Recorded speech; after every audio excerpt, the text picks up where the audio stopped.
Hello everyone, আসসালামু আলাইকুম।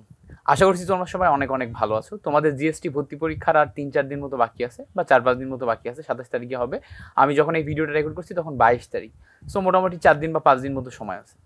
So এই সময়ে তোমরা ফিজিক্সের জন্য একটা ক্লাস চাইছিল আমাকে, বা আমার কাছে বারবার, যে ভাইয়া এমন একটা ক্লাস দেন যেখানে ফিজিক্সের সবচেয়ে ইম্পর্টেন্ট কোশ্চেনগুলো আপনি দেখাই দিবেন। সো এই ক্লাসটিতে আমি তোমাদের টোটাল 54টা প্রশ্ন দেখাবো, যেই 54টা প্রশ্ন আমার কাছে মনে হয়েছে সবচেয়ে বেশি ইম্পর্টেন্ট। সো এই 54টা প্রশ্ন থেকে তুমি কমন পাবা, এটার গ্যারান্টি আমি তোমাকে দিতে পারি। তা এর মানে এই নাই যে 54টা থেকে তোমার 25টা কমন চলে আসবে। তুমি 10-12টা 15টা বা তার বেশি কমন পেতে পারো, কমন পাবা, বাট এটা থেকে সব আসবে এরকম না। কারণ ফিজিক্সের ক্ষেত্রে এটা কিন্তু কেমিস্ট্রির মতো না। কেমিস্ট্রিতে কি হয়, কেমিস্ট্রিতে কিছু টপিক আছে, এই ধরো 100 মতো টপিক আছে, ঘুরে ফিরে ওগুলাই আসে। বাট ফিজিক্সে প্রত্যেকটা চ্যাপ্টারেই আমাদের দেখা যায় যে 20টা মতো টপিক, 20টা মতো আলাদা আলাদা জিনিসপত্র থাকে। সো দেখা যায় কি সব মিলায় 12টা চ্যাপ্টারে তুমি হিউজ নাম্বার অফ জিনিসপত্র পাও, যেগুলা অনেক বেশি ইম্পর্টেন্ট। এই জন্য ফিজিক্সে তোমার ট্র্যাক করাটা একটু কঠিন। সো আমি কি করছি, আমি 54টা এমন কোয়েশ্চেন অ্যানালাইসিস করে বের করছি, যেই কোয়েশ্চেনগুলো আলাদা আলাদা টপিক নির্দেশ করে তোমাকে। ঠিক আছে, মোটামুটি 54টা কোয়েশ্চেন 45 থেকে 48টা টপিক নির্দেশ করবে। সো এগুলো তুমি যদি পারো তাহলে এখান থেকে তুমি একটা বড় নাম্বার অফ কোয়েশ্চেন কমন পাবা, আর ওই টপিক রিলেটেড অন্যান্য কোয়েশ্চেন তুমি সলভ করবা। আমি এই ক্লাসে তোমাকে অনেক কিছু দেখিয়ে দিব। ঠিক আছে, সো চলো আমরা শুরু করি। তোমরা আমাকে অনেক কিছুতে রিকোয়েস্ট করতেছো, বাট শুরুর আগে আমি একটু বলি ভাইয়া, আমার সেমিস্টারের একদম 10-11 নম্বর উইক চলতেছে। সো একটা সেমিস্টার 13-14টা উইকে শেষ হয়। সো একদম লাস্টের দিকে এসে পড়াশোনার প্রেশার অনেক বেশি বেড়ে যায়। ক্লাস টেস্ট থাকে, পাশাপাশি আমার বেশ কিছু টিউশন আছে, আর অন্যান্য বেশ কিছু কাজ করি। সো তোমাদের এর মাঝখানে আমি এত ক্লাস দিব, আমি একদম ফুললি তোমাদের প্রতি তো ফোকাস করতে পারতেছি না। আর আমার টিমটাও এখনও অত স্ট্রং না যে আমার সব ম্যাটেরিয়াল তারাই তৈরি করে দিবে। প্রত্যেকটা জিনিস আমার নিজে থেকে কাজ করতে হয়। সো আমি একটু আন্তরিকভাবে দুঃখিত। আমি চেষ্টা করতেছি তোমাদের যতটা সাপোর্ট দেওয়ার ততটা দেওয়ার। সো তোমাদের কাছে একটাই রিকোয়েস্ট থাকবে, মিল্টন ভাইয়া তোমাদের জন্য সর্বোচ্চ পরিমাণ চেষ্টা করছে। তোমরা একটু এই ক্লাসগুলা যথাসম্ভব তোমার ফ্রেন্ড সার্কেলে বিভিন্ন গ্রুপে ছড়িয়ে দিবা। তোমাদের সাথে আমার একটা বন্ডিং তৈরি হয়ে গেছে। এই বন্ডিংটা আমি চাই তোমরা বিভিন্ন ইউনিভার্সিটিতে ভালো করো বা না করো, আমার সাথে এই বন্ডিংটা তোমাদের যেন থাকে। ইনশাল্লাহ জীবনে ভালো কিছু হবে লম্বা সময়তে। আমাদের সবার সব স্বপ্ন পূরণ হয় না, কিন্তু লম্বা সময়ে আমরা যখন ভালো করি তখন সবচেয়ে বেশি ভালো লাগে। আমার নিজেরও অনেক স্বপ্ন পূরণ হয়নি, কিন্তু আমি জীবনে যতদূর আসছি পুরাটা আমার এই লেগে থাকার মানসিকতার জন্য হয়েছে। সো তোমরাও লেগে থাকবা, তোমরাও ভালো কিছু করবা, আর মিল্টন ভাইয়ের জন্য দোয়া করবা, আর মিল্টন ভাইকে একটু সাপোর্ট দিবা, ক্লাসগুলো বিভিন্ন সার্কেলে একটু শেয়ার করবা। এইটুকু রিকোয়েস্ট তোমার কাছে আমি করতেছি। ঠিক আছে, চলো আমরা ক্লাসটিতে চলে যাই। বলছে দেখো, একটা সরল সন্ধিত গতির সমীকরণ হচ্ছে আমাদের অপশন ডি হচ্ছে আমাদের সরল সন্ধিত গতির সমীকরণ। এখন বলবা ভাইয়া, সরল সন্ধিত গতির সমীকরণ অপশন ডি কেন? এইবার এই জায়গাতে অপশন ডি যেটা আছে, এটার জন্য আমরা যদি একটু দেখি, d2x plus dt square plus omega square x, এইটা সবসময় একটা সরলসন্ধিত তোমার বস্তুর সমীকরণ বা সরলসন্ধিত গতির সমীকরণ। সেখান থেকে কি কোশ্চেন আসে জানো? এখান থেকে ওমেগা রিলেটেড বিভিন্ন ফর্মুলা দিয়ে দেয়। কখনো কখনো ওমেগার ভ্যালু কত সেটা বের করতে বলে, কখনো এখান থেকে এফ এর ভ্যালু বের করতে বলে, কখনো এখান থেকে টি এর ভ্যালু বের করতে বলে, কখনো এখান থেকে ল্যামডার ভ্যালু বের করতে বলতে পারে। সো এই যে জিনিসপত্রগুলো আমরা দেখলাম, এগুলো কিন্তু সব এই সরলসন্ধিত গতির সমীকরণ থেকে বের করা সম্ভব। এখন কিভাবে সম্ভব? সাপোজ ধরো আমাদের কাছে একটা ইকুয়েশন দিয়ে দিল এরকম, যে 5d2x plus dt square plus 100x equals to 0। এর মানে বোঝাই যাচ্ছে এই জায়গাতে বেসিক ইকুয়েশনে কোনো 5 ছিল না, বাট এখানে 5 আছে। তার মানে এই 5টা তুলে দিতে হবে। এই 5টা তুলতে গেলে এখানেও 5 দিয়ে ভাগ করব, এখানেও 5 দিয়ে ভাগ করব, তাহলে এখান থেকে এটা কেটে যাবে, এখান থেকে এটা কাটলে 20 হবে, কারণ 5 কুড়ি 100। সো এই জায়গা থেকে বুঝতেই পারছো ওমেগা স্কোয়ারের ভ্যালু আসে কত? আমাদের 20। তার মানে ওমেগার ভ্যালু আসে আমাদের √20। সো এইটাকে কি লেখা যায়? √20কে দেখো লেখা যায় 4 × 5 রুটের নিচে। সো 4 মানে 2। সো এখান থেকে আমরা পাই 2√5। এই যে 2√5 পেলাম, এখন আমরা জানি ওমেগা ইকুয়ালস টু কি বলতো? 2π divided by T. So 2π divided by T equals to 2√5।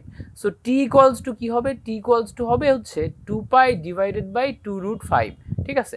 So এখান থেকে 2 কেটে যায়, তাহলে টি এর ভ্যালু দেখো আসে হচ্ছে π/√2, এটা কিন্তু অপশনে থাকতে পারতো। সেমভাবে এখান থেকে 1/f এর ভ্যালু যদি বের করো, 1/f মানে হচ্ছে টি, সো এফ এর ভ্যালু আসবে হচ্ছে √5 ডিভাইডেড বাই পাই। এভাবে তুমি এখান থেকে ল্যামডার ভ্যালু বের করতে পারবা, ওমেগার ভ্যালু তো আমরা আগে থেকেই দেখছি। সো এই যে ইকুয়েশনটা সম্পর্কে মুখস্থ করে তুমি কিন্তু বিভিন্ন টাইপের জিনিসপত্র বের করতে পারবা।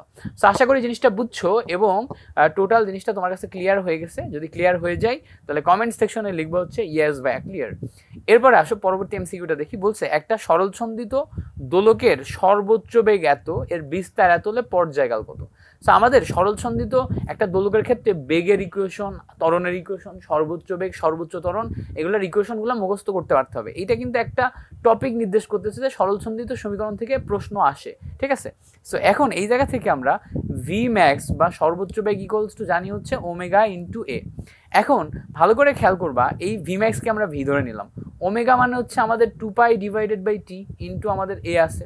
এখন এখান থেকে আমাদের পর্যায়কাল টি বের করতে বলছে, তাহলে টি কে যদি আড়াআড়ি গুণ করি তাহলে T equals to 2π into a divided by দেখো পাওয়া যায় হচ্ছে ভি বা ভি ম্যাক্স। সো 2π আমরা রেখে দিলাম। দেখো বিস্তারের ভ্যালু দেখো দেয়া আছে 0.06 আর নিচে ভি এর ভ্যালু দেখো দেয়া আছে হচ্ছে 0.3। এখন বলবা ভাইয়া এটা কিভাবে করব? দেখো এটা করার উপায় আছে। আমরা 2π রেখে দিলাম, 0.06 কে লেখা যায় 6 ডিভাইডেড বাই 100, 0.3 কে লেখা যায় 3 ডিভাইডেড বাই 10।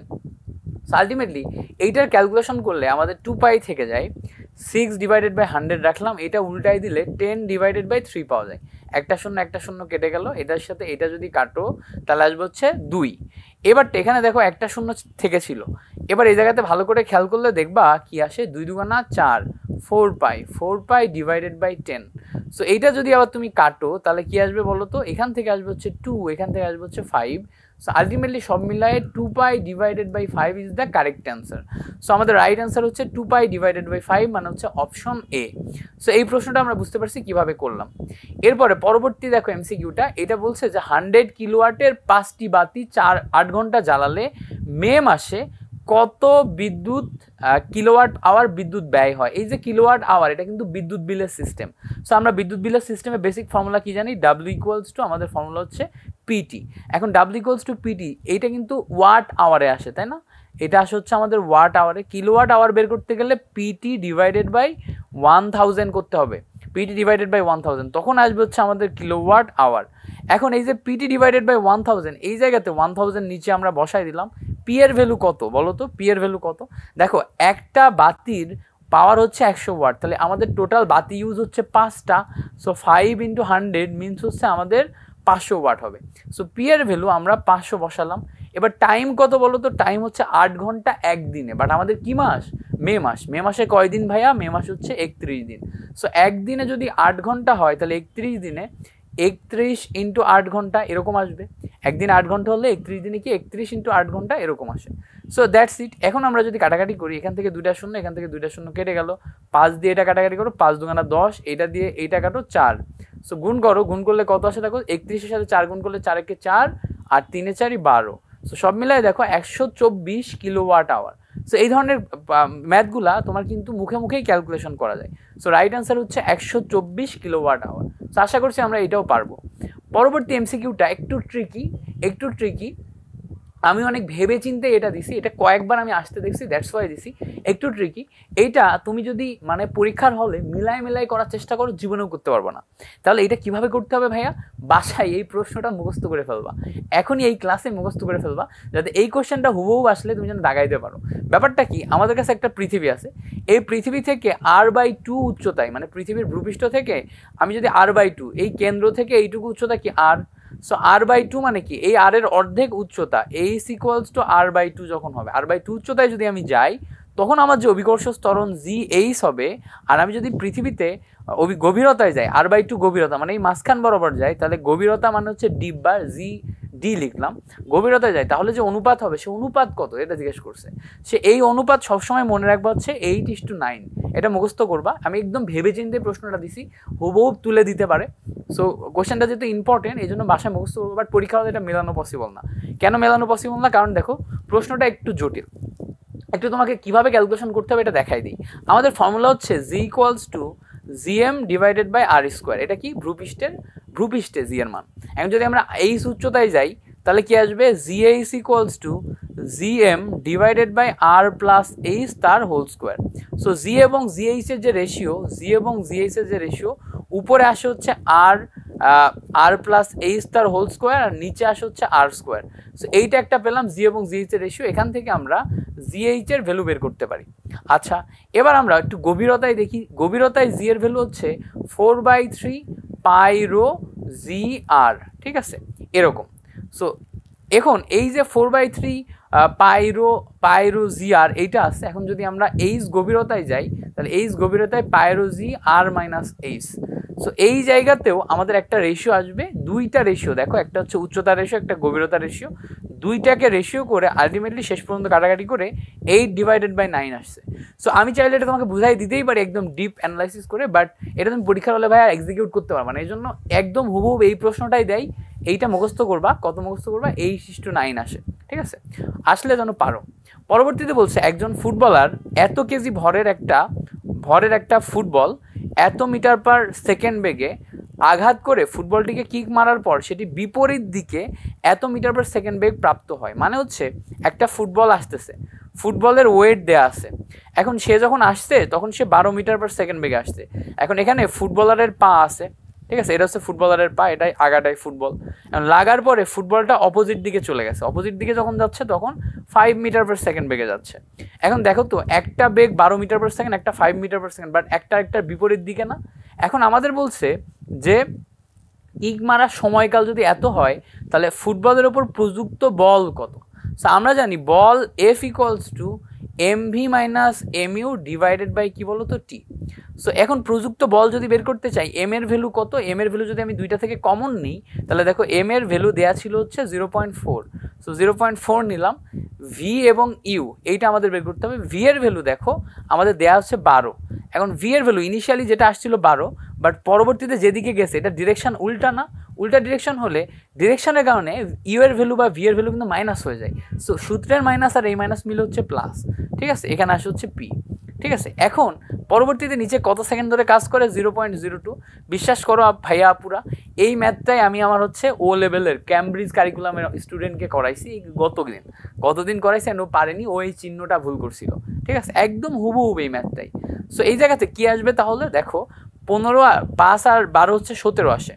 সো 17 নিলাম, 17-র সাথে দেখো এই জায়গাতে 4কে লেখা যায় 4/10 আর 2 লেখা যায় 0.02কে লেখা যায় 2/100। সো 100 উপরে উঠে যায় যে একটা টেনের সাথে একটা টেন কেটে যায়, তো উপরে 10 থাকে। এবার এই দুই কাটলে কত আসে, 2 আসে। সো টোটাল মিলে গুণ করলে আসবে হচ্ছে 34। সব মিলায় আসবে হচ্ছে দেখো 34-এর সাথে 10 গুণ 340। সো রাইট অ্যান্সার কি বলো তো 340। So that's the correct answer. আশা করছি এই জিনিসটার ক্যালকুলেশন আমরা মুখোমুখি করতে পারবো। অ্যান্ড কেমনে হলো, কীভাবে হলো আমরা একটু বুঝতে পারছি। তো এই জায়গাতে মাথায় রাখবা যে বলের প্রথম দিকে যাচ্ছে, পরে কিন্তু সেম দিকে যায় না, অপোজিট দিকে যায়। সো চিহ্ন পরিবর্তন হয়ে যায়, একটা চিহ্ন আমরা পরিবর্তন করে ধরবো, কেমন, দ্যাটস ইট। এবারটা পরবর্তী এমসিকিউটা এইটা কিন্তু একটা পুরো টপিক নির্দেশ করে। এই জায়গা থেকে কি টপিক নির্দেশ করে ভালো করে দেখো, আমি একটু আগের কোশ্চেনটা দেখাই। এখানে আমাদের বল চাই, কখনো কখনো ভরবেগের পরিবর্তন চাই, সরাসরি এই দুইটা দিয়ে ভরবেগের পরিবর্তন বের করতে বলে। আবার কখনো কখনো এফ ইন্টু টি মানে বল এবং কতটুকু সময় এইটুকুর গুণফল দিয়েও ভরবেগের পরিবর্তন বের করতে বলে, কারণ এফ টি ইকুয়ালস টু কি বলতো এমভি মাইনাস এমইউ।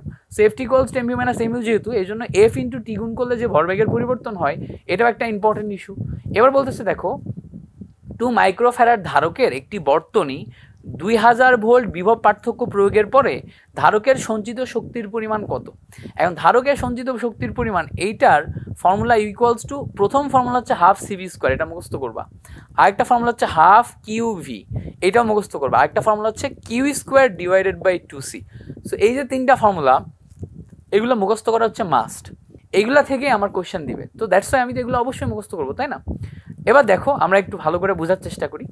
এই জায়গা থেকে আমাদের কি কি দেয়া আছে দেখো, ভোল্ট দেয়া আছে এবং ধারকত্ব দেয়া আছে। সো আমরা এখানে দেখি ধারকত্ব সি এর ভ্যালু মাইক্রোফ্যারাড, সো 2 × 10⁻⁻6 বসাই দিলাম। অ্যান্ড দেন আমাদের ভোল্ট দেয়া আছে কত 2000, সো 2000 তার স্কোয়ার বসাই দিলাম। 2 কেটে যাচ্ছে, সো 10⁻⁻6 হলো। এই জায়গাতে দেখো 4 × 10⁻6 পাওয়া যায়, 10⁻6 + 6 কেটে যায়, শেষ পর্যন্ত আমাদের থাকে হচ্ছে 4। সো এগুলোর মুখে ক্যালকুলেশন করে বের করার মতো ম্যাথ সর্বশেষ আমাদের উত্তর আসে হচ্ছে 4 জুল। সো আশা করি এই জিনিসটা আমরা খুব সুন্দর মতো গুছিয়ে করতে পারবো। পারবো তো? ইয়েস পারবো, পারতে হবে। যারা যারা এখনো পর্যন্ত ক্লাসটি করছো তারা একটু কমেন্টে জানাবা যে ভাইয়া ইয়েস পারবো, ঠিক আছে? So that's it, great. এরপরে আসো আমরা পরবর্তী ম্যাথটা দেখি। এই ম্যাথটা খুব ইজি একটা ম্যাথ, বাট আমি দিছি কারণ হচ্ছে এইরকম ম্যাথ খুবই দিয়ে দেয়, ফ্রিকুয়েন্টলি দিয়ে দেয়। বলছে একজন ব্যক্তি সূর্যোদয়ের দিকে মানে কি পূর্ব দিকে, সূর্যোদয় কোন দিকে? পূর্ব দিকে ওঠে। সো এইটাকে আমরা ধরলাম হচ্ছে পূর্ব দিক। হ্যাঁ, সূর্যোদয়ের দিকে যাওয়ার পরে সূর্যোদয় পূর্ব দিকে না সূর্যোদয় হয়? আচ্ছা হ্যাঁ, পূর্ব দিকে। সো এইটা হচ্ছে আমাদের পূর্ব দিক, এটা হচ্ছে আমাদের পশ্চিম দিক, এটা উত্তর, এটা দক্ষিণ। এখানেই দেখো। এবার বলছে একজন লোক সূর্যোদয়ের দিকে 4 মিটার যায়। সো সূর্যোদয় এই সেন্টার থেকে সূর্যোদয়ের দিকে 4 মিটার গেল, যাওয়ার পরে তার অতিক্রান্ত এবার বলছে 4 মিটার যাওয়ার পর দক্ষিণ দিকে 3 মিটার যায়। এখান থেকে আবার এদিকে উত্তর এদিকে দক্ষিণ, দক্ষিণ দিকে 3 মিটার গেল। এবার বলছে তার অতিক্রান্ত দূরত্ব এবং সরণের পার্থক্য বের করো। অতিক্রান্ত দূরত্ব কত? এদিকে 4 আর এদিকে 3, টোটাল গেছে 4 + 3 মিলে হচ্ছে 7। সেটা তো অতিক্রান্ত দূরত্ব। সরণ মানে কি? যেই পয়েন্ট থেকে যাত্রা শুরু করছিল যেই পয়েন্টে পৌঁছাইছে মাঝখানে সরাসরি দূরত্ব। এই জায়গায় যেহেতু 90 ডিগ্রি অ্যাঙ্গেল আছে, সরাসরি দূরত্ব কি? এটা অতিভুজ। সো এটা যদি 4 হয়, এটা যদি 3 হয়, তাহলে পিথাগোরাস দিয়ে বের করে এটাকে পাবো কত? 5। তো সরণ হচ্ছে 5। তাহলে দূরত্ব যদি 7 আর সরণ যদি 5 হয়, তাহলে দুইটার মাঝখানের ব্যবধান কত? 2। সো এই 2 হচ্ছে আমাদের কারেক্ট অ্যান্সার। কারেক্ট অ্যান্সার কত? Option A 2। ঠিক আছে, এবার পরবর্তীতে আসো। বলছে মহাকর্ষীয় ধ্রুবকের মাত্রা কোনটি? মহাকর্ষীয় ধ্রুবক কি? দেখো এই জায়গাতে F = g × m1 m2 / d²। এখন এই g হচ্ছে আমার মহাকর্ষীয় ধ্রুবক। সো এই g এর ভ্যালু যদি বের করি F × d² / m1 m2। So F = ml T−2, তাই না? d², d মানে কি? d মানে দূরত্ব মানে লেন্থ। সো লেন্থের square divided by m1 m2 মানে কি? m দিয়ে মাস বুঝাই, m × m। সো দুইটা এক টাইম কেটে যায়, m উপরে গেলে m ইনভার্স হয়। এই l দেখো এখানে একটা l অলরেডি আছে, এখানে আরও দুইটা l চলে আসছে। সো আমাদের l³ হয়ে গেছে আর T−2 হয়ে গেছে। সো আমাদের টোটাল মিলে l³ m−1 T−2, এইটা আসে মহাকর্ষীয় ধ্রুবকের ফর্মুলা। সো দেখো আমাদের এই জায়গাতে খুঁজে বের করতে হবে l³ আছে, l³ এর পরে m−1 লাগবে। So l³ m−1 T−2। So right option is option A. So তুমি কিন্তু এইভাবে চিন্তা ভাবনা করে বের করতে পারো, আবার মুখস্থ করতে পারো। তো আমি সবসময় চিন্তা ভাবনা করার প্রসেসটা ফলো করতাম, কারণ হচ্ছে মুখস্থ করলে মনে থাকে না, মাত্রা অনেক, তো এই জন্য মুখস্থ করলে মনে থাকে না, বুঝছো? এবার আসো পরবর্তীটা দেখি। বলছে পার্শ্বের চিত্রে এ ও বি দুইটি বিন্দুকার মধ্যকার তুল্য রোধ কত হবে? সো ভালো করে খেয়াল করবা, এটা হচ্ছে এ বিন্দু আর এটা হচ্ছে আমাদের বি বিন্দু। এর মাঝখানে এখান থেকে এই বরাবর গেছে, এইটুক গেছে, এখান থেকে এটা গেছে, এখান থেকে এটা গেছে। সো এই পয়েন্ট আর এই পয়েন্ট, দুইটা পয়েন্টের মাঝখানে দুইটা ভিন্ন ভিন্ন তারে দেখো দুইটা আমাদের রোধ দেয়া আছে। সো দুইটা রোধ দুইটা ভিন্ন ভিন্ন তারে যদি থাকে একই মানে দুইটা সেম পয়েন্টের মাঝখানে, তখন তারা হচ্ছে সমান্তরাল। একই তারে রোধ থাকলে তারা হয় সিরিজ, আর যদি তারা ভিন্ন ভিন্ন তারে থাকে তখন হয় হচ্ছে সমান্তরাল। সো এই দুইটা 4 এবং 4 সমান্তরাল।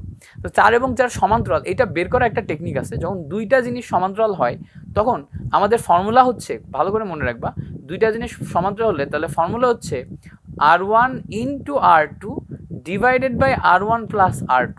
এখন যখন আমাদের ভ্যালু সেম, তখন উপরে দেখো 4 × 4 ডিভাইডেড বাই 4 + 4। সো উপরে 16 ডিভাইডেড বাই 8, কাটাকাটি করলে 2 আসে।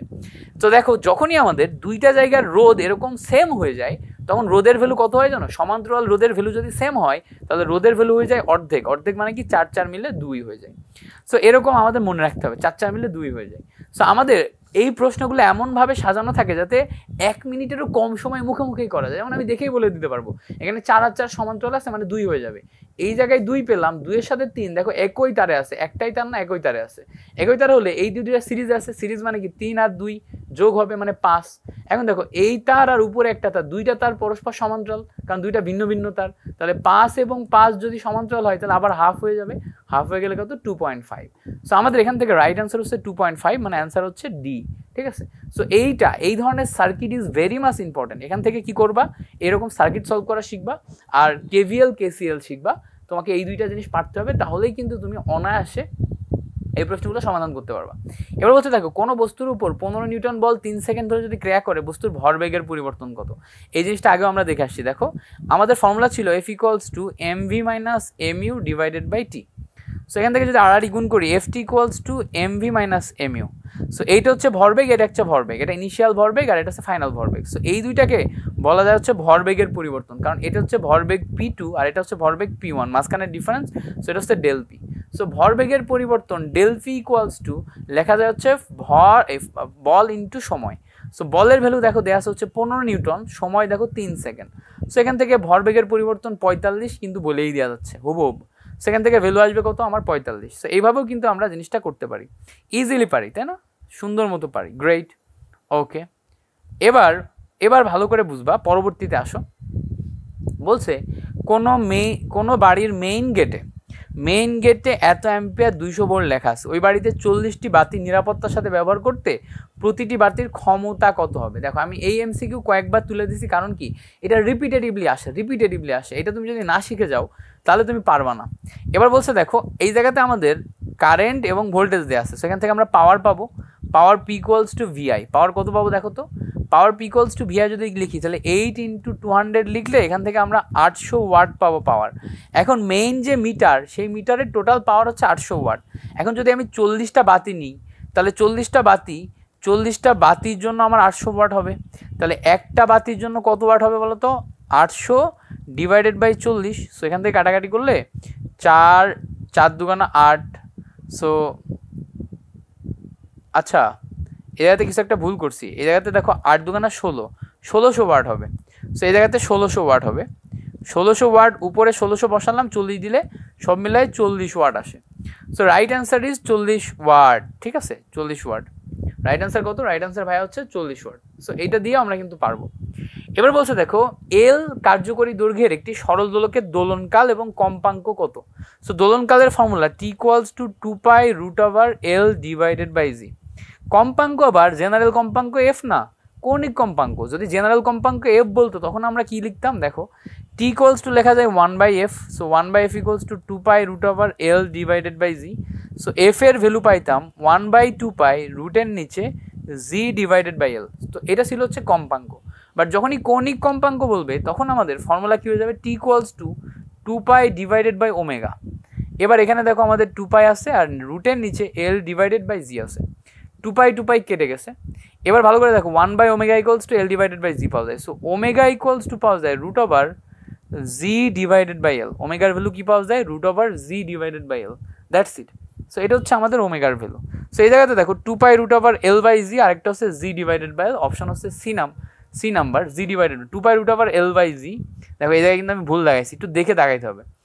L/G আর G/L দুইটা আলাদা আলাদা জিনিস। সো অপশন এ হচ্ছে আমাদের কারেক্ট অ্যান্সার। ঠিক আছে, এরপরে বলছে যে একটা চাকার ব্যাসার্ধ হচ্ছে 1 মিটার, 1 মিনিটে 15 বার ঘুরলে এর প্রান্তের রৈখিক বেগ কত। সো রৈখিক বেগ V = আমরা জানি হচ্ছে ω × R। এখন ω = আমাদের ফর্মুলা হচ্ছে 2πN / T × R। সো এই জায়গাতে দেখো 2π রাখলাম, N মানে হচ্ছে কতবার ঘুরে, 15 বার ঘুরে। কত মিনিটে 15 বার ঘুরে, 60 মিনিটে 15 বার ঘুরে। 60 কত সেকেন্ডে 15 বার ঘুরে, 60 সেকেন্ড। 1 মিনিট মানে 60 সেকেন্ড। তো নিচে আমার টাইম 60 সেকেন্ড বসাইছি। আর আর এর ভ্যালু দেখো দেওয়া আছে 1 মিটার ব্যাসার্ধ। So 1 metre. এখন যদি আমরা একটু করি 4 15 60, 2 দিয়ে এটা কাটলে 2। সো এখান থেকে আমরা ভ্যালু পাই হচ্ছে π/2। সো রাইট অ্যান্সার ইজ আমাদের হচ্ছে π/2, মানে হচ্ছে অপশন বি।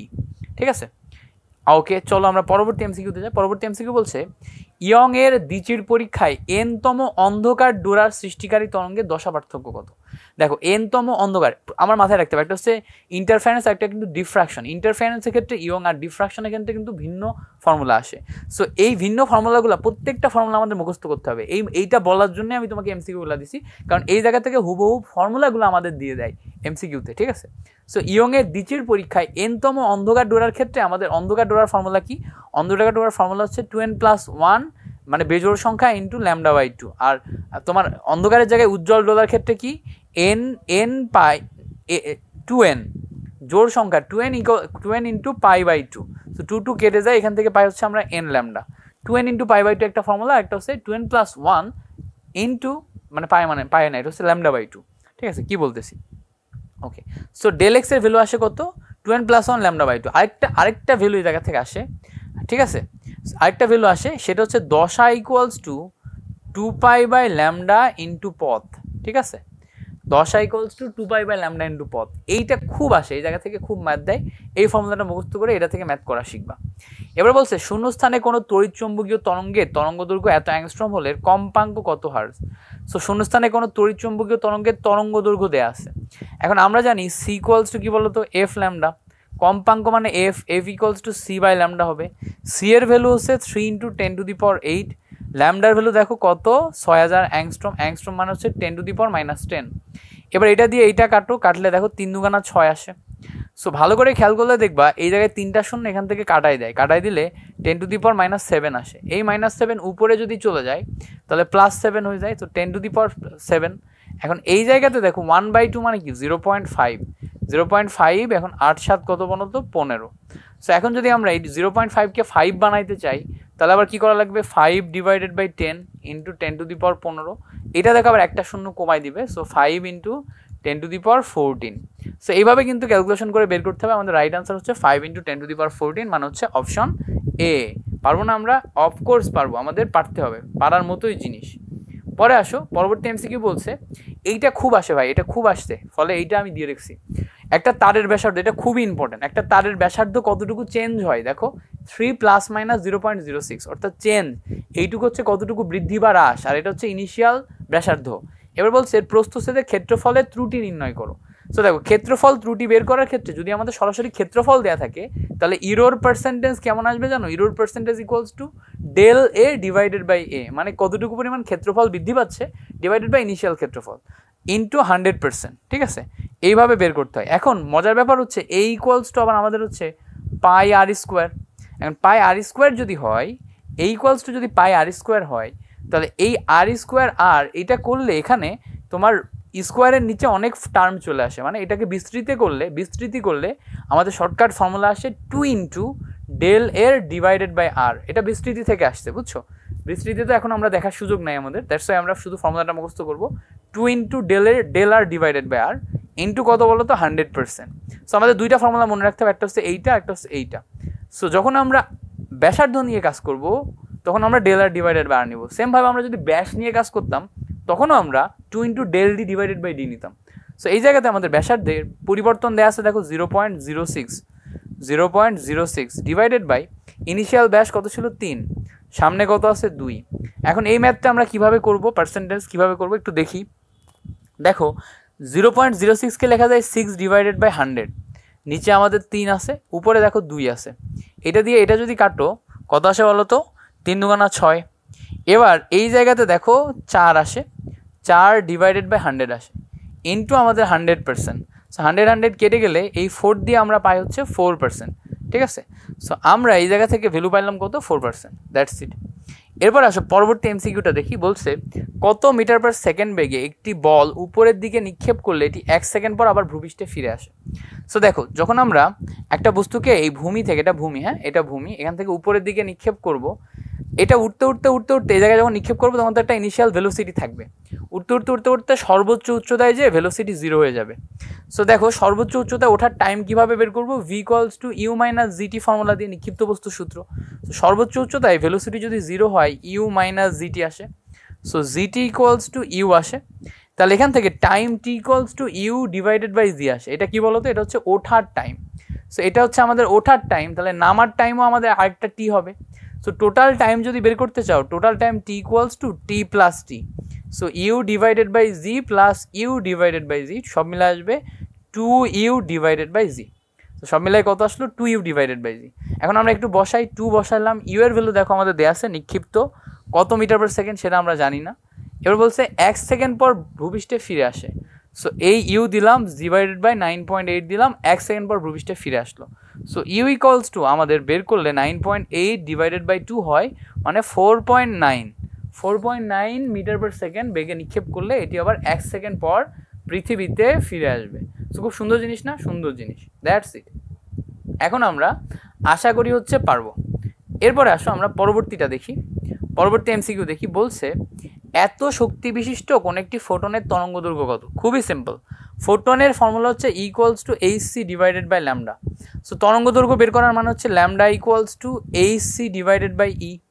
এখন h এর ভ্যালু দেখো 6.626 ইন্টু 10⁻⁻34, সি মানে কত 3 ইন্টু 10⁸ আর নিচে দেখো ফোটনের শক্তি দেয়া আছে কত 6.63 ইন্টু 10⁻⁻19। তো এই 6.63 আর 6.626 এটা কেটে গেল, এবার -19 উপরে যাবে, -19 উপরে গেলে +19 হয়ে যায়। এবার দেখো তো এই জায়গায় 19 আর এখানে 8, 19 আর 8 মিলে কত আসে 10⁻27, 27 এর সাথে এই 34 ক্যালকুলেশন করো। সো 34 আর 27 ক্যালকুলেশন করলে 3 যোগ করলে 30 হয় আর 4 যোগ করলে 34 হয়। সো এই জায়গাতে অবশিষ্ট থাকে 10⁻⁷, ঠিক আছে। সো 10⁻⁷ আর সামনে থাকে হচ্ছে 3। সো আলটিমেটলি 3 ইন্টু 10⁻⁷ হয়, বাট আমরা যদি ন্যানোমিটারে নিতে হয় তাহলে 10⁻⁹ এর নিয়ে যেতে হবে। তাহলে কি করা যায়, উপরে 100 দিয়ে গুণ, নিচে 100 দিয়ে ভাগ 10⁻⁷, এই 100 উপরে চলে গেলে 10⁻⁹ হয়ে যায়। সো আলটিমেটলি এখানে 300 ন্যানোমিটার আসে, ঠিক আছে। এখান থেকে আলটিমেটলি কী পাচ্ছি আমরা 300 ন্যানোমিটার। পারবো কি না? পারবো, দ্যাটস ইট।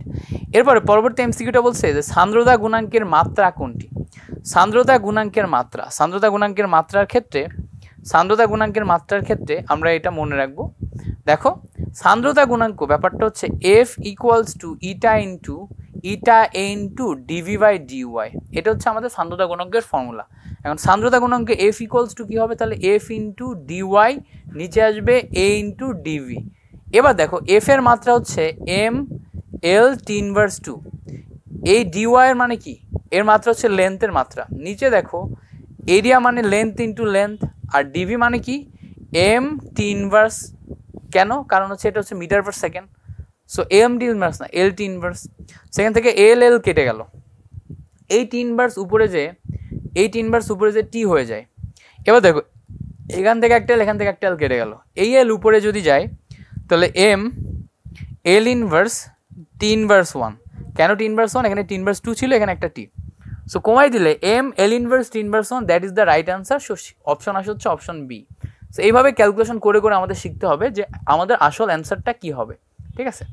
এরপরে বলছে দেখো যে একটা দালানের ছাদে, একটা দালান, বুঝছো, এটা একটা দালান, এই দালানের ছাদে একটা মই লাগানো আছে, 10 মিটার লম্বা মই। সেই জায়গায় 10 মিটার মইটা। এবার বলছে এটা 30 ডিগ্রি কোণে আনত আছে, আনত কোথায়, এই জায়গায় 30 ডিগ্রি কোণে। এবার বলছে 68 কেজি ভরের একজন ব্যক্তি 12 কেজি ভরের একটা বোঝা নিয়ে এত সেকেন্ডে বইটা বেয়ে আসে। সো টাইম দেওয়া আছে কত 19.6 সেকেন্ড। এবার বলছে ক্ষমতা কত। সো ক্ষমতা P equals to W divided by T আসে। এখন কি আমাদের ডাব্লিউই জানা নেই, তাহলে ডাব্লিউ আগে বের করতে হবে। এখন ডাব্লিউ ইকুয়ালস টু আমরা জানি হচ্ছে এম জি এইচ। এখন এইচ মানে সোজাসুজি উচ্চতা এইচ, বাট উচ্চতা এইচের ভ্যালু তো আমি জানি না। এখন এম এর ভ্যালু কত, এম এর ভ্যালু দেখো 68 আর 12 আছে, তাহলে 68 + 12 এই দুইটা মিলে হচ্ছে এম এর ভ্যালু। সো কত আসে 80। সো দেখো এম এর ভ্যালু আমরা 80 পেলাম, জি এর ভ্যালু 9.8 পেলাম। এখন আমাদের এইচ এর ভ্যালু লাগবে। এইচ মানে হচ্ছে আমাদের লম্ব ডিভাইডেড বাই অতিভুজ, তাই না? কেন, কারণ এই জায়গাতে দেখো, এই জায়গাতে যদি আমরা এইচ এর সাথে যদি আমরা এটা সম্পর্ক বের করি তাহলে এই জায়গাতে কী পাবো বলো তো, এই জায়গায় কোণ পাবো, এই জায়গায় কোণ পালে এটা ভূমি, এটা লম্ব। সো লম্ব অতিভুজ মানে সাইন। সো সাইন 30 যদি আমরা নিই তাহলে কি আসবে, লম্ব ডিভাইডেড বাই অতিভুজ মানে 10। So H equals to 10 sin 30, H equals to কি 10 sin 30। সো এই জায়গায় এইচ এর ভ্যালু 10 sin 30 বসবে। সো পাওয়ারের জায়গায় যদি আমরা বের করতে চাই, সো পাওয়ারের জায়গায় পি ইকুয়ালস টু নিচে বসবে 19.6 আর উপরে বসবে এই টোটাল অংশটার গুণফল। করলে দেখো ক্যালকুলেশন করে শেষ পর্যন্ত 200 ওয়ার্ড আছে। এটা তোমাদের হোমওয়ার্ক দিলাম, এটা তোমরা করবা, করলে এটার রাইট অ্যান্সার পেয়ে যাবে 200 ওয়ার্ড, ঠিক আছে। এরপরে বলছে দেখো একটা সুরমা নদীতে, একটা নদী আছে আমাদের কাছে, নদীর মাঝখানে দূরত্ব ডি দেয়া আছে। একটা সুরমা নদীতে এত কিলোমিটার বেগে এত স্রোত, এটা স্রোত, তাহলে স্রোত এদিকে যাচ্ছে 3, আর এত কিলোমিটার বেগে একটা নৌকা যাচ্ছে, নৌকা চালাচ্ছে এই দিক বরাবর 5। এবার বলছে প্রস্থ দেখো দেওয়া আছে 0.5, মানে ডি ইকুয়ালস টু 0.5। স্রোতের সঙ্গে কত ডিগ্রি কোণে চালালে 12 মিনিটে পৌঁছাবে। এখন পৌঁছাবে মানে হচ্ছে সোজাসুজি পৌঁছাবে। তো সোজাসুজি পৌঁছানোর সময় এই যে এই ভেলোসিটিতে আমরা নদী পার হচ্ছি না, এই জায়গাতে একটা নির্দিষ্ট অ্যাঙ্গেল তৈরি হয়, আলফা ডিগ্রি অ্যাঙ্গেলে আমরা ধরো এই নৌকাটা চালনা করলাম। এখন এই আলফা ডিগ্রি অ্যাঙ্গেলে গেলে এই 5 ভেলোসিটি দুইটো উপাংশ পায়, একটা হচ্ছে 5 সাইন আলফা আর একটা হচ্ছে 5 কজ আলফা। 5 কজ আলফা এদিক বরাবর যায় আর 5 সাইন আলফা এদিক বরাবর যায়। যেহেতু কজ আলফা এদিক বরাবর যায়, তাহলে কজ আলফা কী করে, নৌকাটাকে নদী বরাবর সামনের দিকে নিয়ে যায়, আর সাইন আলফা আমার নদী পার করতে হেল্প করে। তাহলে এই ভেলোসিটিটা আমার নদী পার করতে যদি হেল্প করে, তাহলে এই মাঝখানের দূরত্ব ডি ইকুয়ালস টু আমার velocity into time. So D মানে কত 0.5, ভেলোসিটি কত মানে কত সাইন 5 আলফা, আর টাইম মানে কত, টাইম দেখো দেয়া হচ্ছে 12 মিনিট। সো এই জায়গা থেকে সাইন আলফা ইকুয়ালস টু লেখা যায়, কি লেখা যায় আমরা একটু দেখি, উপরে 0.5, নিচে দেখো 12 ইন্টু 12। সো এটা যদি কাটাকাটি করো তাহলে অনেক কিছু আসে, কি কি আসে দেখো, এইটাকে লেখা যায় 5 ডিভাইডেড বাই 10, 5 কেটে যায়, কেটে গেলে দেখো কি থাকে, সাইন আলফা ইকুয়ালস টু আমাদের হচ্ছে 12, এটা তো মিনিট আছে তাই না, এটা যদি আমাদের মিনিট থাকে, মিনিটটাকে আমাদের আবার এই জায়গাতে সব আমরা আওয়ারে ধরছি, আওয়ারে কনভার্ট করতে হবে, তাহলে এই জায়গাতে 60 দিয়ে ভাগ করতে হয়। সো উপরে 60 চলে যায়, এই 60 দিয়ে এখানে ভাগ করলে 5 12 60, সো 5 ডিভাইডেড বাই 10 মানে 1/2 আসে, 1/2 মানে কত 30 ডিগ্রি। সো এই ম্যাথটা ভালো করে করবা, আমি যেইভাবে শেখালাম এইভাবেই, তাহলে এই জিনিসটা যেটা বুঝলা এটাই তোমার জন্য খুবই কাজে দিবে এবং উপকারী হবে, বুঝছো? আসো এবার পরবর্তী এমসিকিউটাতে আসো। বলছে আনুমানিক কত মিটার দূরত্বের মধ্যে প্রবল নিউক্লিয় বল কার্যকর, এটা মুখস্থ করবে, এটা খুবই ইম্পর্টেন্ট, বারবার আসে এই জন্য দিচ্ছে, এটা হুবহু বইয়ের ম্যাথ। সেটা হচ্ছে কত, অ্যান্সার ডি 10⁻⁻12, এটার ভিতরে আমাদের প্রবল নিউক্লিয় বল আসে, এটা হচ্ছে সাস্টে আসছে একবার। এরপরে দেখো বলছে যে 20 গ্রাম ভর বিশিষ্ট একটি 5 মিটার দৈর্ঘ্য সুতার সাহায্যে বৃত্তাকার পথে ঘোরানো হচ্ছে, এত সেকেন্ডে এতটি পূর্ণ আবর্তন সম্পূর্ণ হলে টান কত। সো এই জায়গাতে যখন আমরা কোনো একটি বস্তুকে এরকম বৃত্তাকার পথে ঘোরাবো, তখন এর কেন্দ্রবিমুখী বল তৈরি হবে। কেন্দ্রবিমুখী বল কি মানে কি, mv² ডিভাইডেড বাই আর। এখন এই জায়গাতে আমাদের যখন ঘুরছে তখন ওমেগা রিলেটেড ইনফরমেশন দেয়া আছে, বাকি ইনফরমেশন দেয়া নাই। সো এই জায়গা থেকে আমরা কি করব, ভি ইকুয়ালস টু ওমেগা আর লিখবো। সো এম ইন্টু ওমেগা আর মানে কি ওমেগা² ডিভাইডেড বাই আর। সো আর কেটে যে আমাদের শেষ পর্যন্ত থাকে হচ্ছে এম ওমেগা² আর। এখন এই রিলেটেড ইনফোগুলো যদি আমরা বসাই তাহলেই দেখো আমাদের অঙ্কটা মিলে যায়। কিভাবে মিলবে দেখো, সিম্পলি মিলাইতে পারবো আমরা। এখন আমরা একটু সিম্পলি মিলাই দেখি কি কি আসে। দেখো এম এর ভ্যালু দেয়া আছে হচ্ছে 20 গ্রাম মানে 20 × 1000। ওমেগার ভ্যালু আমাদের দেয়া নাই। সো ওমেগা মানে হচ্ছে 2πn, এন এর ভ্যালু কত 60 আবর্তন, 30 আবর্তন কয় সেকেন্ডে 6 সেকেন্ডে। সো 2πn ডিভাইডেড বাই 3 লিখলাম, সো এটার স্কোয়ার লিখলাম। এবার আর এর ভ্যালু দেখো 5 মিটার দেয়া। সো এখন এইটা ক্যালকুলেশন করলে আমরা মিলাইতে পারবো। এই জায়গা থেকে দেখো 20 দিয়ে ভাগ করলে 50 পাওয়া যায়, এটা দিয়ে এটা ভাগ করলে 10 পাওয়া যায়। এইটা এবার ক্যালকুলেশন করলে আমরা বাকিটা পেয়ে যাব, ঠিক আছে। সো টোটাল ক্যালকুলেশন করে 98.7 আসবে। একটু টাফ ক্যালকুলেশন, বাট জিনিসটা আমাদের বুঝে যেতে হবে, আমাদের সময় ইজি ক্যালকুলেশন দিয়ে দিবে, ঠিক আছে। আর যদি টাফ দেয় তাহলে সেটা তোমাকে ট্র্যাপে ফেলার জন্যই দিছে। So you have to be conscious about it. পরবর্তী এমসিকিউটা দেখি। বলছে 10 সেন্টিমিটার পুরু একটা লক্ষ্যস্থলে একটি গুলি ছড়ালো, মানে এই জায়গাতে একটা পাত আছে, ধরো এই পাতটা হচ্ছে 10 সেন্টিমিটার পুরু। এখন এই বরাবর একটা গুলি ছুড়লাম, গুলিটা 4 সেন্টিমিটার ভেদ করে, এই 10-এর ভিতরে 4 সেন্টিমিটার ভেদ করে 2/3 বেগ হ্রাস পায়। সো আমাদের ইনিশিয়ালি গুলির বেগ ছিল টোটাল 1, এর 2/3 যদি হ্রাস পাই তাহলে 2/3 হ্রাস পাওয়ার পরে অবশিষ্ট থাকে হচ্ছে 1/3, 1/3 তার মানে এই যে এন এর ভ্যালু এন ইকুয়ালস টু আমাদের তখন কত পেলাম 3 পেলাম। 1/3 মানে কি, এন ইকুয়ালস টু আমাদের হচ্ছে 3, দ্যাটস ইট। এবার এন এর ভ্যালু 3, এই যে নিচে যতটুকু অবশিষ্ট থাকবে 1/, টোটাল যতটুকু অবশিষ্ট থাকবে 1/3 অবশিষ্ট ছিল, এইটা আমাদের বসাইতে হবে এন এর ভ্যালু। এখন এন এর ভ্যালু দিয়ে আমরা কি করবো, একটা শর্টকাট ফর্মুলা আছে, আর কতটুকু ভেদ করতে পারবে সেটা হচ্ছে এক্স এর value S divided by n² - 1, এভাবে বসাতে হয়। সো উপরে দেখো এস মানে টোটাল কতটুকু ছিল, টোটাল ছিল হচ্ছে আমাদের 4 সেন্টিমিটার, ঠিক আছে। টোটাল কতটুকু গেছিলো 4 সেন্টিমিটার গেছিলো। এবার নিচে দেখো n² মানে হচ্ছে 3 এর স্কোয়ার -1। সো উপরে 4 নিচে 9 - 1 মানে হচ্ছে 4 ডিভাইডেড বাই 8 মানে হচ্ছে হাফ বা 0.5 সেন্টিমিটার আর প্রবেশ করতে পারবে। So that's it. এইটা হচ্ছে একটা shortcut math, shortcut method, but খুবই ইম্পর্টেন্ট, বারবার আসে। এটা ভালো করে শিখে তারপরে পরীক্ষার হলে যাবেন স্যার, বুঝছেন। এবার বলছে দেখো বেগ সময় লেখচিত্র অনুযায়ী 12 সেকেন্ডে অতিক্রান্ত দূরত্ব কত। এবার ভালো করে খেয়াল করবা, এই জায়গাতে এই বরাবর বেগ আর এই বরাবর সময় আছে। সো বেগ ভি মানে কি, ভি মানে হচ্ছে এস ডিভাইডেড বাই টি। এখন তুমি যদি বেগ সময় লেখচিত্রের ক্ষেত্রফল বের করো, ক্ষেত্রফল মানে হচ্ছে তোমার এই টোটাল এই বরাবর ভি আর এই বরাবর টি, ভি ইন্টু টি গুণ করলে মানে কি এই বরাবর দৈর্ঘ্য এই বরাবর প্রস্থ, ভি ইন্টু টি গুণ করলে ক্ষেত্রফল পাও। সো এস ইন্টু টি আসে, টি কেটে যায়, ক্ষেত্রফল যেটা এই ক্ষেত্রফল ইকুয়ালস টু আসেই হচ্ছে আমার দূরত্ব। সো ক্ষেত্রফল ইকুয়ালস টু কি আসলো? দূরত্ব। তার মানে যে বেগ সময় লেখচিত্রের ক্ষেত্রফলই আমাদের দূরত্ব নির্দেশ করে। সো এই জায়গায় বেগ সময় লেখচিত্র দেওয়া আছে, ক্ষেত্রফল বের করতে পারলেই কতটুকু দূরত্ব অতিক্রম করবে সেটা আমরা বের করতে পারবো। অ্যান্ড ক্ষেত্রফল ভালো করে খেয়াল করে দেখো, এই বরাবর আগে একটা দাগ টানো, দাগ টানলে দেখো এখান থেকে এইটুকু পাওয়া হচ্ছে 2 আর এখান থেকে এইটুকু পাওয়া কি 6। সো এইটুকুর ক্ষেত্রফল হচ্ছে 2 ইন্টু 6, কারণ কি এটা হচ্ছে একটা আয়তক্ষেত্র। এবার দেখো এখান থেকে এইটুকু এটা উচ্চতা আর এইটুকু হচ্ছে আমার ভূমি। ভূমি কত?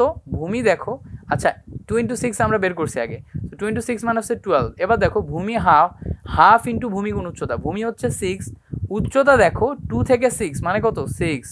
সো এইটা পাইলাম আরেকটা জিনিস যার ক্ষেত্রফল। এবার এই অংশটুকুর ক্ষেত্রফল বের করো তো, এইটুক বরাবর 6 আর এইটুক বরাবর কত? 8। সো 6 ইন্টু 8 এটা হচ্ছে আরেকটা ক্ষেত্রফল। সো এখান থেকে যদি কাটাকাটি করো 3 দুগুণা 6, so 3 6 18, 12 plus 3 6 18 plus 6 8 48, that's it. So 48 সাথে 12 যোগ করলে 60 আসে, 60-এর সাথে 18 যোগ করলে 60-এর সাথে 18 যোগ করলে কত আসে? 78।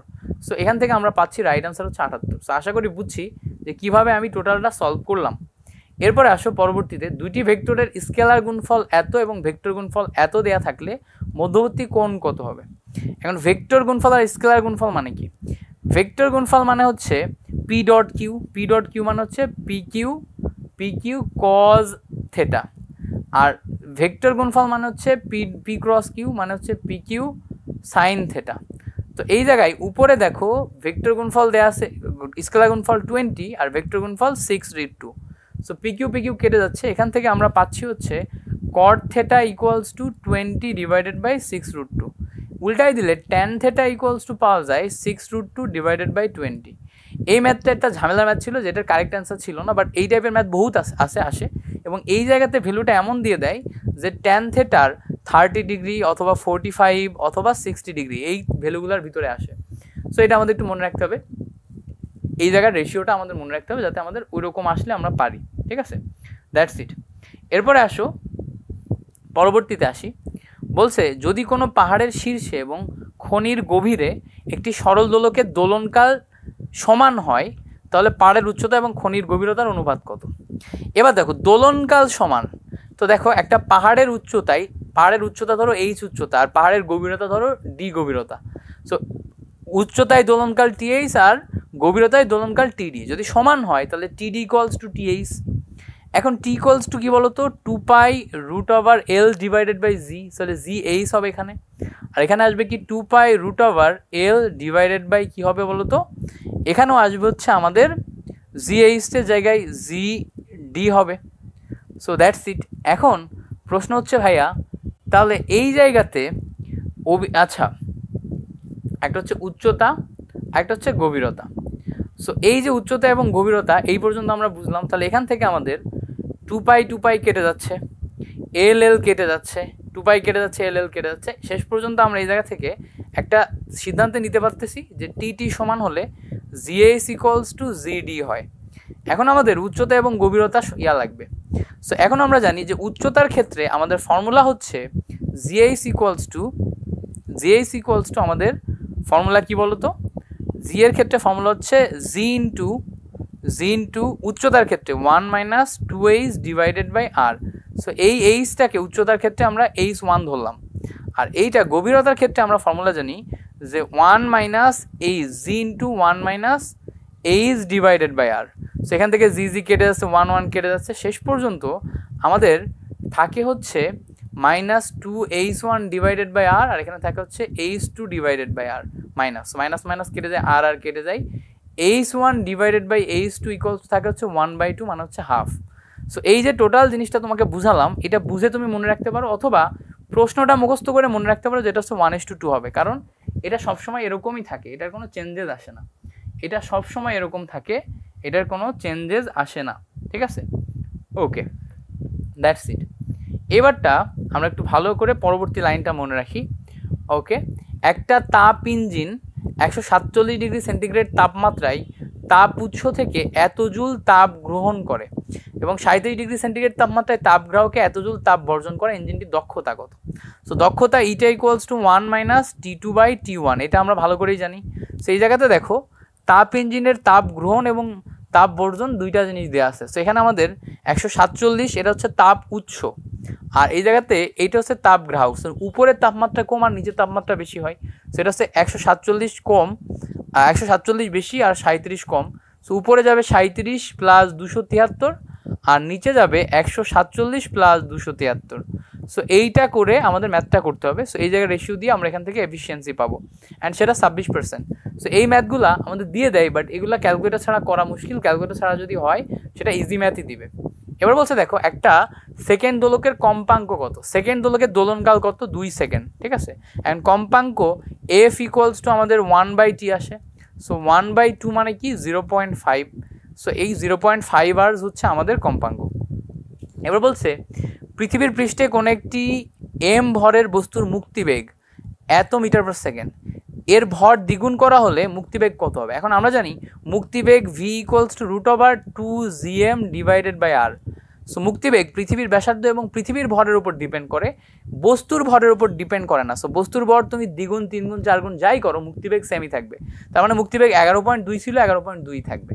সো এই প্রশ্নটাও খুব ইম্পর্টেন্ট, দ্যাটস ওয়াই দিছি। বলছে কেন্দ্রমুখী বল দ্বারা সম্পাদিত কাজ কি? এবার দেখো একটা কেন্দ্রমুখী বল মানে কি, বৃত্তাকার পথে ঘুরছে। সো বৃত্তাকার পথে যদি কেন্দ্রমুখী বল দ্বারা সম্পাদিত কাজ হয়, সে কোনো দূরত্বই অতিক্রম করে না, সে আলটিমেটলি সেম দূরত্বই থাকে, এই জন্য তার কাজ কি হয়, শূন্য হয়। সো কেন্দ্রমুখী বল দ্বারা সম্পাদিত কাজ শূন্য হবে, এটা মুখস্থ করতে হবে। এবার বলছে একটা তারের দৈর্ঘ্য দ্বিগুণ করা হলে এর প্রস্থচ্ছেদের ক্ষেত্রফল অর্ধেক করা হলে রোধ কত? সো রোধ R equals to ρl divided by A. So তারের দৈর্ঘ্য যতই বাড়াও, প্রস্থ যতই কমাও, আমাদের রো তো সেমই থাকে। এখন নতুন আর ইকুয়ালস টু আমাদের আর প্রাইম ইকুয়ালস টু, দেখো দৈর্ঘ্যকে আমরা বাড়াচ্ছি 12 আর প্রস্থচ্ছেদকে আমরা কমাচ্ছি কি হাফ। সো এখন এই জায়গা থেকে আমরা দেখো 4 into rho L divided by A লিখতে পারি। So R prime equals to 4r আসে। সো এই জায়গা থেকে আমরা একটা শর্টকাট ফর্মুলা লিখতে পারি যে প্রস্থচ্ছেদের ক্ষেত্রফল যদি দ্বিগুণ করি আর তোমার ক্ষেত্রফল যদি অর্ধেক করি আর দৈর্ঘ্য যদি দ্বিগুণ করি, তাহলে R prime equals to n square into R আসে। n মানে কি, যত গুণ বাড়াচ্ছি সেইটা। সো 2 গুণ বাড়ালে 2 এর স্কোয়ার ইন্টু আর মানে হচ্ছে 4r। এইভাবে আমাদের করতে হয়। এই শর্টকাটটা মনে রাখলে এই ম্যাথটা পারা যায়, ঠিক আছে। সো আশা করি এটাও বুঝতে পারছি। এবার বলছে ভরবেগের মাত্রার সমীকরণ কোনটা? ভরবেগ মানে কি, p equals two mv। So m মানে হচ্ছে m আছে আর v মানে কি l T−1। So ml T−1, that is the ভরবেগের মাত্রার সমীকরণ, অপশন এ, ঠিক আছে, মনে রাখবা। এবার বলছে ফোটনের ভরবেগ কত? ভাইয়া ফোটনের ভরবেগ p equals to h divided by lambda, that is a ফোটনের ভরবেগ, ঠিক আছে, সবসময় মনে রাখবা p equals to h divided by lambda. এটা কিন্তু আরও অনেকভাবেই করা যায়, ঠিক আছে। সো কারণ কি দেখো c ইকুয়ালস টু কি জায়গায় জানি আমরা f lambda. So lambda equals to c divided by f। So এই জায়গাতে hf ডিভাইডেড বাই cও লেখা যায়। hf মানে আবার হচ্ছে e equals to hf। So e divided by cও লেখা যায়। সো আমাদের টোটাল ভরবেগের ফোটনের ভরবেগ p ইকুয়ালস টু কি লেখা যায়, h divided by lambda equals to কি আসে, hf divided by c, e divided by c। প্রত্যেকটা ফর্মুলা মুখস্থ করবা, খুবই খুবই ইম্পর্টেন্ট। এবার বলছে দেখো এইটা আমি ইচ্ছা করে দিছি, ফারেনহাইট স্কেলে কোনো তাপমাত্রা সেন্টিগ্রেড স্কেলের তাপমাত্রার পাঠের 3 গুণ, ঠিক আছে। কোন তাপমাত্রা? তাহলে ফারেনহাইট স্কেলের তাপমাত্রা আমাদের চাইছে, তাহলে f-32/9 ইকুয়ালস টু c/5। এবার কোন তাপমাত্রা তোমার সেন্টিগ্রেড স্কেলের পাঠের 3 গুণ, তাহলে সেন্টিগ্রেড স্কেলের পার্ট যদি x হয়, ফারেনহাইট স্কেলে কত, 3x। সো এখানে আমাদের বসাইতে হবে 3x - 32 divided by 9 equals to x/5। এই টোটালটা ক্যালকুলেশন করলে দেখবা x এর ভ্যালু আসবে হচ্ছে 80 ডিভাইডেড বাই 3। এবার আমাদের চাইছিল কি 3x এর ভ্যালু, তাহলে 3 ইন্টু 80 ডিভাইডেড বাই 3 আসে, তাহলে 3 কেটে যায় 80 হয়। সো ফারেনহাইট স্কেলে এই 80 ডিগ্রি ফারেনহাইট আসে হচ্ছে আমাদের কারেক্ট অ্যান্সার, ঠিক আছে। সো জিনিসটা মনে রাখবো, হ্যাঁ। এরপরে বলছে রুদ্ধতাপীয় প্রক্রিয়ায় কোন ভৌত রাশিটি স্থির থাকে?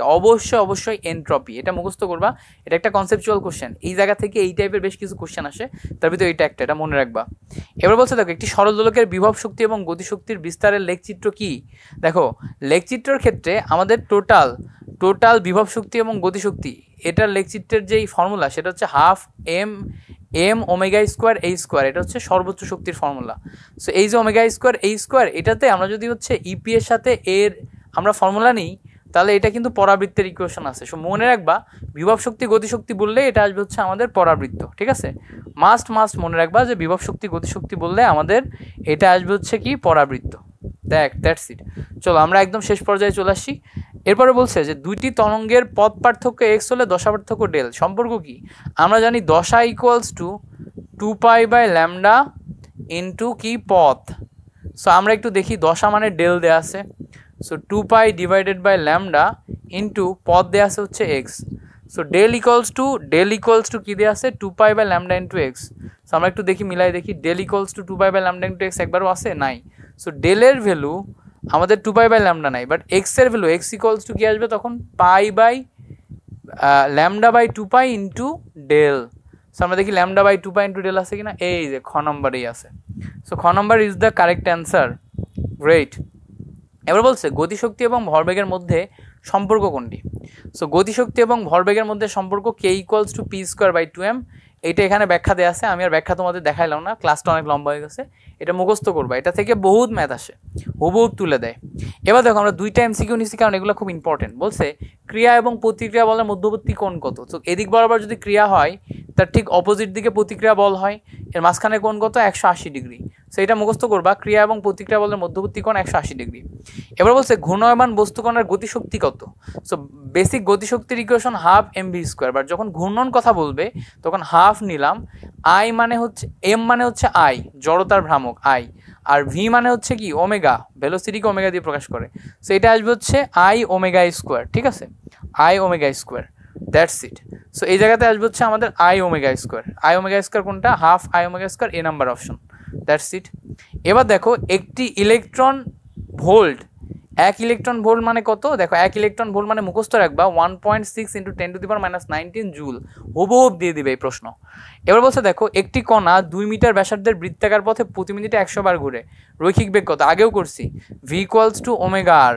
ওমেগা মানে আবার 2πn/t ইন্টু আর। সো এন এর মান বসাবা, টি এর মান বসাবা, আর এর মান বসাবা, এখান থেকে ভি পেয়ে যাবা, ঠিক আছে? আগের যে প্রশ্নটা ছিল ওটা বেশি ইম্পর্টেন্ট কারণ ওটা মিলে এটা একটু মিলাইতে কষ্ট হয়। এরপরে দেখো এই এমসিকিউটা মহা ইম্পর্টেন্ট একটা এমসিকিউ, বারবার আসে। কোন ট্রানজিস্টরে আইসি ইকুয়ালস টু 1 আর আই ইকুয়ালস টু কত হলে প্রবাহ বিবর্ধন গুণাঙ্ক কত?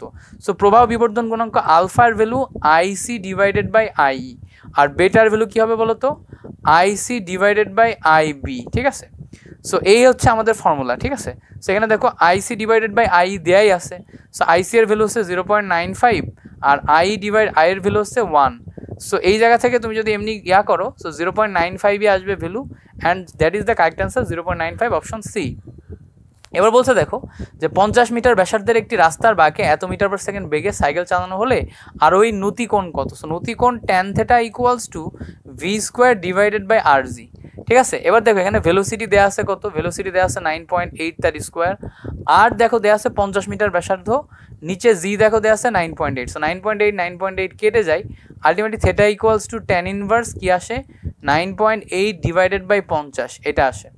θ equals to tan inverse 9.8 divided by 50 সব মিলায় 11.089, এটা আসে।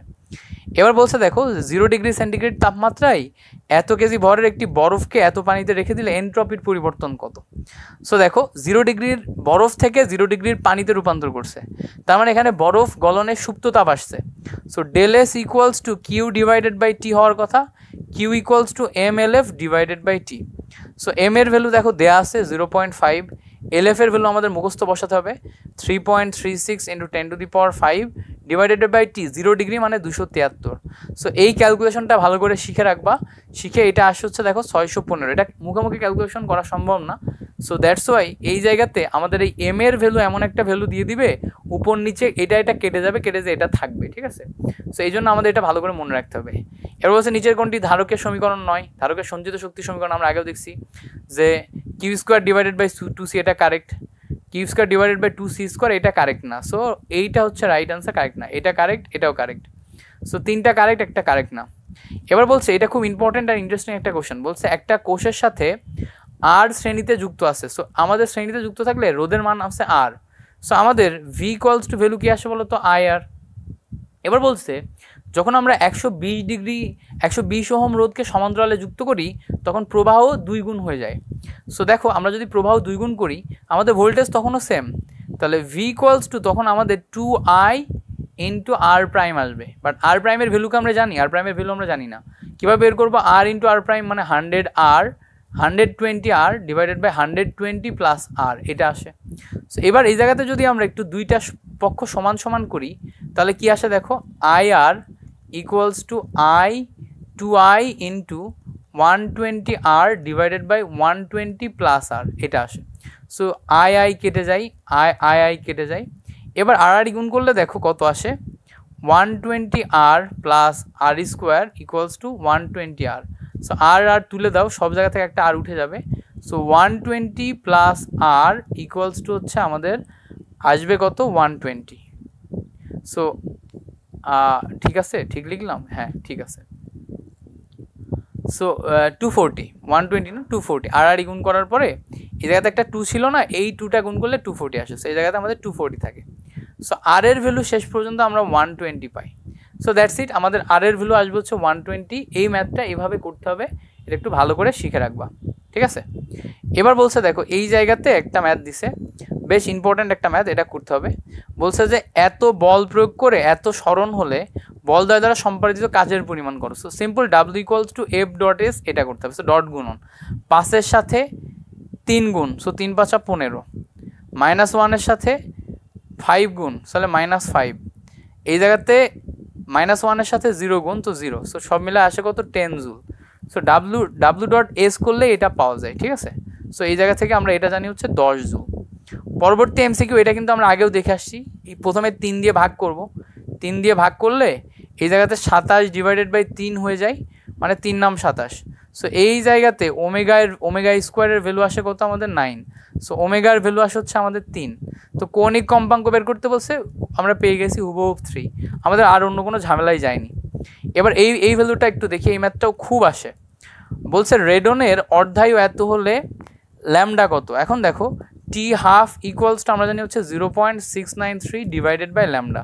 সো ল্যামডার ভ্যালু আসবে 0.693 ডিভাইডেড বাই T12। T12-এর ভ্যালু কত, 6.93 ইন্টু 10⁻³ সো এটা মুখোমুখি ক্যালকুলেশন করতে পারবা না, পারতে হবে। দেখো এটাকে কিভাবে করা যায়, 693 ডিভাইডেড বাই বা 6.93 ডিভাইডেড বাই 10 লেখা যায়। এবার নিচে আমাদের 6.93 অলরেডি আছে, ইন্টু 10⁻³ আছে। 6.93 কেটে গেল, এই 10⁻³ উপরে গেলে 1000 আসে ডিভাইডেড বাই 10, একটা কেটে গেলে শেষ পর্যন্ত থাকে হচ্ছে আমাদের 100। সো এই জায়গা থেকে আমরা 100 ডে পাই হচ্ছে আমাদের কারেক্ট অ্যান্সার। ইজিলি পারা উচিত। বলছে ফোটনের ক্ষেত্রে কোনটি ভুল, আগেও আমরা দেখছি যে ফোটনের ক্ষেত্রে ইকুয়ালস টু এই সেপ একটা কারেক্ট। এবার ইকুয়ালস টু এই সেপের পরিবর্তে ইকুয়ালস টু MC² লেখা যেত, equals to MC²। So M equals to এই সেপ বাই C², এটাও লেখা যায়। P ইকুয়ালস টু লেখা যায় এই সেপ ডিভাইডেড বাই C, দেখে আসছি। ইকুয়ালস টু MC², এটাও ফোটনের জন্য, এটাও কারেক্ট। সো সঠিক 4টাই কারেক্ট, 4টাই মুখস্থ করবা, ঠিক আছে? পরের এই এমসিকিউটা হুবহু বইয়ের এমসিকিউ, এটা আমাদের মনে রাখতে হবে। বলছে যে একটা বিন্দুতে ক্রিয়াশীল সমান মানে 2টা ভেক্টর, তাহলে একটা ভেক্টর P হলে আরেকটাও P, 2টা সমান মানের ভেক্টর।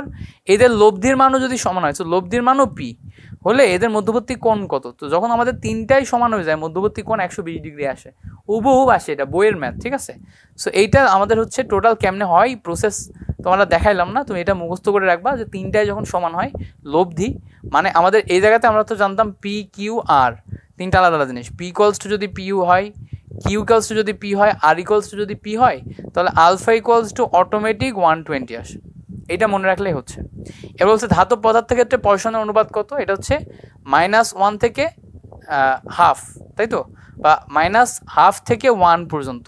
অপশন -1 থেকে হাফ, এইটা -1 থেকে পয়সন অনুপাত হাফ, এই রেশিওটা মুখস্থ করবা। সো দ্যাটস ইট, এটাই ছিল হচ্ছে আমাদের 54টা এমসিকিউ এর একটা short class. Thank you so much for watching this video. তোমাদের সাথে দেখা হচ্ছে পরবর্তী ক্লাসে, ততক্ষণ পর্যন্ত ভালো থাকো, সুস্থ থাকো, আল্লাহ হাফেজ, আসসালামু আলাইকুম।